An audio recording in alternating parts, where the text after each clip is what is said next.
नमस्कार, आप देख रहे हैं सिटी पोस्ट लाइव। मैं हूं रिया रजक। देश में पेट्रोल और डीजल की बढ़ती कीमतों ने एक बार फिर आम लोगों की चिंता बढ़ा दी है। गाड़ी चलाना पहले ही महंगा हो चुका था, लेकिन अब लगातार बढ़ रहे दामों ने लोगों का बजट और बिगाड़ दिया है। सोमवार 25 मई को फिर पेट्रोल डीजल की कीमतों में बढ़ोतरी हुई। खास बात यह है कि पिछले 10 दिनों में यह चौथी बार है जब तेल के दाम बढ़ाए गए हैं। इसी को लेकर के अब राजनीति फिर से तेज हो गई है। कांग्रेस सांसद और लोकसभा में नेता प्रतिपक्ष राहुल गांधी ने केंद्र सरकार और प्रधानमंत्री नरेंद्र मोदी पर जोरदार हमला बोला है। राहुल गांधी का कहना है कि सरकार धीरे धीरे यानी किश्तों में पेट्रोल डीजल महंगा कर रही है ताकि जनता का गुस्सा कम दिखे।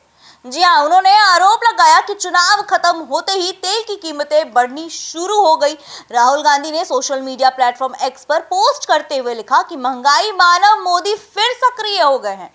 उन्होंने कहा कि सरकार लोगों की जेब चुपके चुपके काट रही है। राहुल ने दावा किया है कि पिछले कुछ समय में पेट्रोल डीजल करीब 8 रुपए तक महंगा हो चुका है और आने वाले दिनों में कीमतें और बढ़ सकती है। राहुल गांधी ने यह भी कहा कि वह लंबे समय से आर्थिक मुश्किलों की चेतावनी दे रहे थे, लेकिन सरकार चुनाव में व्यस्त थी। उनके मुताबिक चुनाव खत्म होते ही आम जनता पर महंगाई का बोझ डाल दिया गया। उन्होंने तंज कसते हुए कहा कि सरकार चुनाव के समय बड़े बड़े वादे करती है, लेकिन बाद में जनता पर महंगाई का दबाव बढ़ जाता है। सिर्फ राहुल गांधी ही नहीं, कांग्रेस अध्यक्ष मल्लिकार्जुन खड़गे ने भी सरकार को घेरा। उन्होंने कहा कि लूट का सिलसिला अभी खत्म नहीं हुआ है। खड़गे के अनुसार सिर्फ 10 दिनों में 4 बार पेट्रोल डीजल महंगा होना आम लोगों के लिए बड़ी परेशानी है। उन्होंने कहा कि इसका असर सिर्फ गाड़ी चलाने वालों पर नहीं बल्कि हर व्यक्ति पर पड़ता है। दरअसल पेट्रोल और डीजल महंगा होने से ट्रांसपोर्ट यानी कि सामान ढोने का खर्च बढ़ जाता है। इसका सीधा असर खाने पीने की चीजों, सब्जियों, दूध और रोजमर्रा के सामान पर पड़ता है। यानी तेल महंगा होने का मतलब है कि बाजार में बाकी चीजें भी महंगी हो सकती है।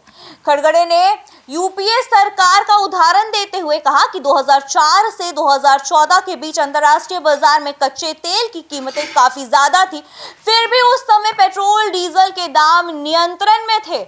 जी हाँ, उन्होंने आरोप लगाया है कि मौजूदा सरकार में कीमतें लगातार बढ़ रही है और जनता को राहत नहीं मिल रही है। वही सरकार की तरफ से अभी तक इस बयानबाजी पर कोई बड़ा जवाब सामने नहीं आया है। तेल कंपनियों का कहना है कि अंतर्राष्ट्रीय बाजार में कच्चे तेल की कीमत और दूसरे खर्चों के आधार पर दाम तय किए जाते हैं। फिलहाल लगातार बढ़ती कीमतों में आम लोग परेशान हैं। रोज ऑफिस जाने वाले ऑटो टैक्सी चालक, किसान और छोटे व्यापारी सबसे ज्यादा प्रभावित हो रहे हैं। जी हाँ, लोग उम्मीद कर रहे हैं कि आने वाले दिनों में सरकार कोई राहत देगी, क्योंकि महंगाई का असर अब सीधे हर घर की रसोई और जेब पर महसूस होने लगा है। आपकी क्या राय है हमें कमेंट बॉक्स में जरूर बताइएगा। देखते रहिए सिटी पोस्ट लाइव। तब तक के लिए धन्यवाद।